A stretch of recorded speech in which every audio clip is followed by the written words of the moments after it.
ঝালমুড়ি বিক্রি করে ছেলেকে যেটুকু পেরেছি পড়াশোনা করানোর চেষ্টা করেছি। সাথে সাথে আমার বউ হেল্প করেছে আমাকে। নমস্কার বন্ধুরা, আমার নাম ধ্রুবজ্যোতি সরকার। বাবার সাথে ঝালমুড়ি বিক্রি করে উচ্চ মাধ্যমিকে 93% নম্বর পেয়ে নজর কাড়ল হুগলির শ্রীরামপুরের মেধাবী ছাত্র সৌভিক রায়। ভবিষ্যতে স্কুল শিক্ষক হওয়ার স্বপ্ন দেখছে সে। উচ্চ মাধ্যমিকে সৌভিকের মোট প্রাপ্ত নম্বর 465।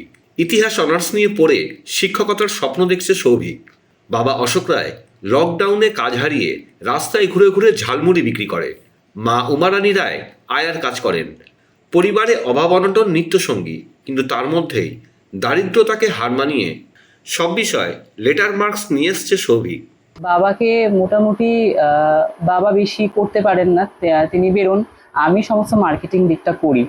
এবং বাবা মা কোনোদিন কাজের জন্য খুব প্রেশার করেনি, কিন্তু তৎসত্ত্বেও আমি আমার নিজের ইচ্ছাতেই বাবাকে সাহায্য করি।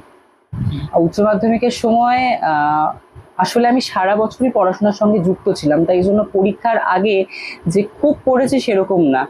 আস্তে আস্তে পড়তে পড়তেই মনে হলো যে পুরোই সিলেবাসটা আমার শেষ হয়ে গেছে। আর স্কুলের টিচারেরা এত সুন্দর গাইড করেছে, তাতেই অনেকটাই আমি এগিয়েছি। কত নম্বর পেয়েছো? আমি উচ্চ মাধ্যমিকে টোটাল পেয়েছি 465। কত পার্সেন্টেজ? 93%।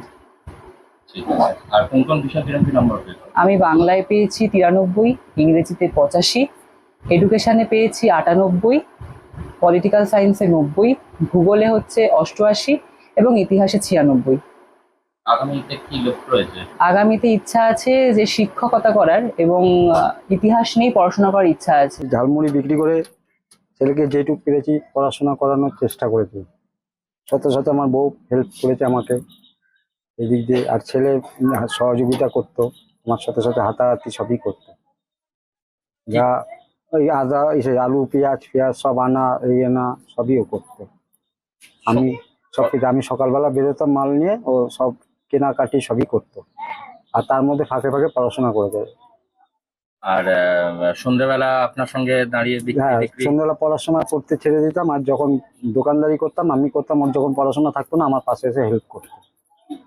একেবারে তো প্রচুর নম্বর পেয়েছে, 93% নম্বর পেয়েছে। ভাবতেও পারিনি যে এত নম্বরও তুলতে পারবে।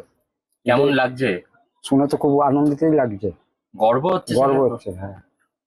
আপনি কতদিন ঝালমুড়ি বিক্রি করছেন? আমি লকডাউন থেকে ঝালমুড়ি বিক্রি করি। লকডাউনে বন্ধ হয়ে যাওয়া কাজকর্মতে তারপরে ঝালমুড়ি ভ্যান নিয়ে আমি ঘুরে ঘুরে ঝালমুড়ি বিক্রি করতাম। আর আপনার ছেলেও আপনার সঙ্গে থাকে? আমার সাথে থাকতো। আমার পরিবারে 4 জন। এত ভালো রেজাল্ট কি বলছে সব লোকেরা? পাড়ার লোকেরা খুবই খুশি, আশেপাশে ক্লাব থেকেও অনেক খুশি হয়েছে, সবাই আনন্দিত আছে।